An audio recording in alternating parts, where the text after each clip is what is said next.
You know just what you do to me. Play my emotions like a pair of puppets. अस्सलाम वालेकुम। उम्मीद करती हूँ आप सब लोग बिल्कुल खैरियत से होंगे और ठीक ठाक होंगे। तो आज मैं सुबह उठी तो खिड़की के बाहर ना एक बूढ़े बाबा जी ना सारी झाड़ियाँ वगैरह काट रहे थे, क्योंकि इन्हें ना यहाँ पर सर्दियाँ आ चुकी हैं। तो पहले ये सब्ज़ियाँ लगाते थे यहाँ पर, अब जो है ना आजकल इन्होंने सब्ज़ियाँ लगाना छोड़ी हुई हैं। तो अच्छा, आज मैं आपको ना अपनी अच्छे बालों का सीक्रेट बताने जा रही हूँ। और मैंने आपसे जो वादा किया था कि मैं अलकरम का सूट दिखाऊंगी, तो वो बन के आ गया है, वो भी दिखाऊंगी। अच्छा, आज ना गीज़र काम ही नहीं कर रहे थे और 2-4 दिन पहले ना गीज़र बिल्कुल ख़राब हो चुके थे। तो प्लम्बर आया था, तो पापा ने वो सही करवाया था और पापा कहे थे दोनों चला के देख लो कि सही चल रहे हैं अब या नहीं सही चल रहे। एक जो प्लम्बर आया ना, उसने तो एक जो राइट वाला गीज़र है ना बिल्कुल ही तबाह बर्बाद कर दिया था।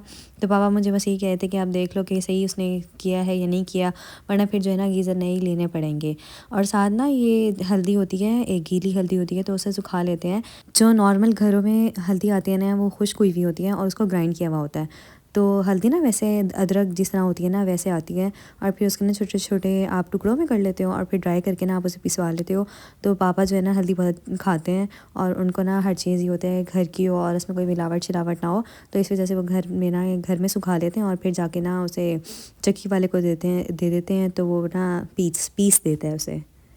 अच्छा, 2-4 दिन पहले ना मेरी बहन गई थी ट्रिप पर और उसने इतने गंदे जूते कर दिए थे, बिल्कुल ये नए जूते थे, नए जूते लेके आए थे और इसने इतने गंदे कर लिए थे। तो मामा ने ना ये वॉशिंग मशीन में जो है ना धुलवा लिए थे, बिल्कुल साफ़ हो गए थे। लेकिन अब मामा कह रही थी कि ना इसे उल्टा करके रख दो चारपाई पे या किसी भी ना सहारे पे उल्टा करके रख दो, तो ये ना खुश्क हो जाएंगे। और मुझसे जो है ना रखे ही नहीं जा रहे थे, बड़ी मुश्किल से जाके ना मैंने इसे रखा है। और शाम में ना हमने KFC मंगवा लिया था, क्योंकि मामा और मेरी जो बहन है वो गई हुई थी मार्केट। तो घर में जो है ना कोई खाना बनाने वाला नहीं था और कुछ मज़े का था भी नहीं, तो KFC की डील लगी हुई थी और तो हमने वो KFC मंगवा लिया था।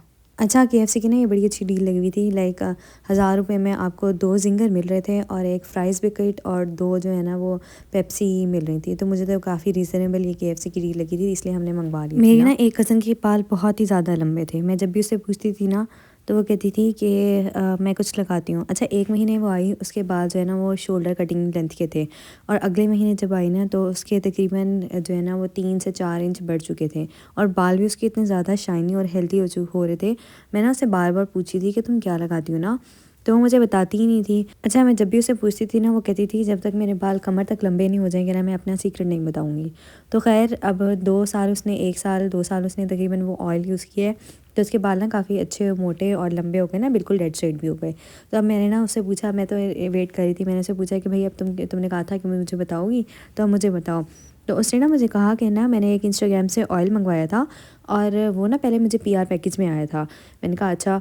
तो फिर कहती कि उसके बाद ना मैंने उसे यूज़ करना शुरू किया और फिर मैंने उसे मंगवाना शुरू किया ना, तो मेरे बालों को इतना ज़्यादा सूट किया और ना मेरे बालों की लेंथ भी बढ़ना शुरू हो गई और बाल भी ना डेड स्ट्रेट हो गए। तो मैंने कहा चलो फिर ठीक है, अगर तुम्हारे हुए हैं तो मेरे भी हो सकते होंगे। फिर मैंने ना इंस्टाग्राम से वो ऑयल मंगवा लिया था, तो उस ऑयल का नाम है दादोस हेयर ऑयल। तो उसको ना मैंने ट्राई किया ना, तो मैंने फ़र्स्ट बोतल तो एक बोतल जो है ना वो तकरीबन 3-4 महीने चलती है। तो 3-4 महीने से भी बल्कि अगर आप थोड़ा थोड़ा कम कम लगाएंगे तो ज़्यादा चल जाती है। तो मैंने ना वो लगाई और यकीन करें मेरे बाल इतने ज़्यादा स्मूथ और इतने ज़्यादा शाइनी हो गए ना कि बेतहाशा। और ना मेरे बालों को जो भी देखता था ना वो पूछता था कि तुम कौन से ऑयल लगा रही हो, कौन सा ऑयल लगा रही हो। ये वाला ऑयल यूज़ करती हूँ, दादोस हेयर ऑयल। तो ये मेरे बालों को ना बहुत ज़्यादा सूट करता है और ये ज़्यादा लगता भी नहीं है, तो मैंने ज़्यादा निकाल लिया है, लेकिन ज़्यादा लगता नहीं है। अराउंड 2 to 3 टेबल स्पून जो है ना वो आपके बालों के लिए इनफ होता है। लाइक मेरे जो बाल हैं वो मिड लेंथ तक है और मेरे बालों में इतनी अच्छी शाइन आ जाती है ना इसको यूज़ करने के बाद। अच्छा, मैंने ना कटोरी में ये इसलिए निकाला है ताकि मैं इसको ना अच्छे तरीके से गर्म कर लूँ, लाइक 30 सेकेंड्स या 1 मिनट का जो है ना मैं इसे वो लगाऊंगी, टाइमर लगाऊंगी अवन में। 30 सेकेंड्स और 1 मिनट का टाइमर लगाऊंगी और फिर जो है ना इसे यूज़ करूँगी। तो ये होता है कि सर्दियों में ना ऑयल थोड़े हार्ड हो जाते हैं, क्योंकि ये काफ़ी ज़्यादा ऑयल्स का मिक्सचर है ना, तो ऑयल्स थोड़े से हार्ड हो जाते हैं सर्दियों में, मतलब गाढ़े हो जाते हैं। तो आप ना थोड़ा सा इसे गर्म कर दिया करें। मैं भी हर ऑयल को ना गर्म कर लेती हूँ, तकरीबन हर ऑयल को बस 30 सेकेंड का जो है इसका टाइमर लगाऊंगी और फिर जो है ना इसे यूज़ करूँगी। तो आज जुम्मा भी है और जुम्मे को हर कोई शावर ले रहा होता है, तो मैं भी शावर लेने से पहले ना इसे तकरीबन 3-4 घंटे अपने सर में रखूँगी और सर को ना अच्छे तरीके से किसी भी शावर कैप से या शॉपर से ना मैं कवर अप कर लूँगी और बस यही करूँगी और इसे तकरीबन 3 से 4 घंटे ना मैं इसे लगा रहने दूँगी सर पे। अच्छा जी, तो ये अलकरम का सूट जो है वो सिल के आ चुका है और मैं आपको इसकी डिज़ाइनिंग दिखा देती हूँ। वैसे तो मैंने कुछ ज़्यादा इस पे करवाया नहीं है। अच्छा, दुपट्टे पे मैंने आपको दिखाया था सिल्क की पट्टी जो है ना वो ही लगवाई है। बाज़ार से आपको मिल जाती है और अगर ना भी मिले तो आप सिल्क का कपड़ा लेके और फिर उसकी पट्टी बनवा के ना लगवा सकते हैं। तो काफ़ी प्यारा और ख़ूबसूरत ये लग रहा था मुझे।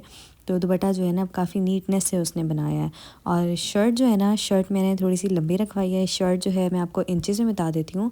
शर्ट जो है वो मैंने 42 इंचेस में रखवाई है और जो ट्राउज़र रखवाया है वो मैंने 37 इंचेस का रखवाया है।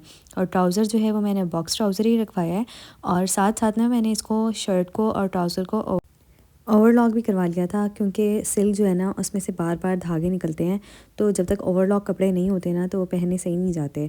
और ये होता है कि दरमियान में से ना उसकी सिलाई निकलने का भी ख़तरा होता है, क्योंकि सिल्क जो है ना वो बहुत सॉफ्ट और मुलायम से कपड़ा होता है। अच्छा, मैं आपको पहले बता दूँ कि ये जो सूट लिया था मैंने अलकरम से लिया था। अराउंड 6000 का ये मुझे पड़ा था और वो भी सेल में। और गला जो है वो मैंने इसका एप्लिक करवाया है और गला पे ना मैंने हल्का सा जो है वो रखवाया है, हुक रखवाया है, ताकि क्योंकि गला ये छोटा था ताकि सर जो है ना आराम से घुस सके। अच्छा, दुपट्टे पे जो है ना, सॉरी दुपट्टे कह रही हूँ, स्लीव्स पे जो है ना, स्लीव्स भी मैंने इसी तरह बॉर्डर के साथ रखवाई है और स्लीव्स के नीचे मैंने शलवार का कपड़ा लगवाया है। ठीक है, आप शर्ट के कपड़े में और शलवार के कपड़े में आप डिफरेंस देखें तो शर्ट के कपड़े में जो है ना वो ब्लैक ब्यूटी नहीं है, वाइट ब्यूटी है। और जो ट्राउज़र में थी ना वो सारी ब्लैक ब्यूटी थी, शर्ट में वाइट ब्यूटी थी। तो खैर मैंने जो है ना शर्ट के नीचे सारा ट्राउज़र का कपड़ा लगवाया है, like applique sort of applique या नीचे से मुड़वाते जो कपड़ा है ना वो सारा मैंने शलवार का कपड़ा मुड़वाया है। और सारी जो मैंने इस पर तुरपाई करवाई है, क्योंकि अगर सिल्क पे सिलाई ज़्यादा करवाई जाए ना तो वो लाइंस आपकी वाज़िया होना शुरू हो जाती हैं। और ये मैंने थोड़ा सा जो है ना वो खुला रखवाया है, क्योंकि सिल्क जो है वो बॉडी को चिपकती है, इसलिए मैंने ना थोड़ा सा खुला रखवाया है। तो this is the overall look of this suit. और इसके साथ मैं कुछ भी पेयर अप कर लूँगी। वैसे तो मल्टी झुमके बहुत ज़्यादा अच्छे लगेंगे और ब्लैक स्टिलेटोज़ बहुत अच्छे लगेंगे, लेकिन वो आपकी मर्ज़ी, आप जैसे भी स्टाइल करना चाहो। और मौके के मुनासबत से जो है ना हर चीज़ स्टाइल करनी चाहिए, तो मैं भी मौके के मुनासबत से ही ना इसको स्टाइल करूँगी। तो बस ये मेरी बहन वापस आ रही थी, काफ़ी दिन रही है, मतलब 10-15 दिन रही है, लेकिन हमने कुछ ज़्यादा नहीं किया, बस मार्केट के चक्कर ही लगाते रहे हैं, उसके सारे काम करते रहे हैं। तो ये जो था मेरा छोटा सा व्लॉग था। If you like this video give me a big thumbs up. अपना बहुत ज़्यादा ख्याल रखिएगा, मुझे ज़रूर दुआ में याद रखिएगा। अल्लाह हाफ़िज़, फ़ी अमान अल्लाह।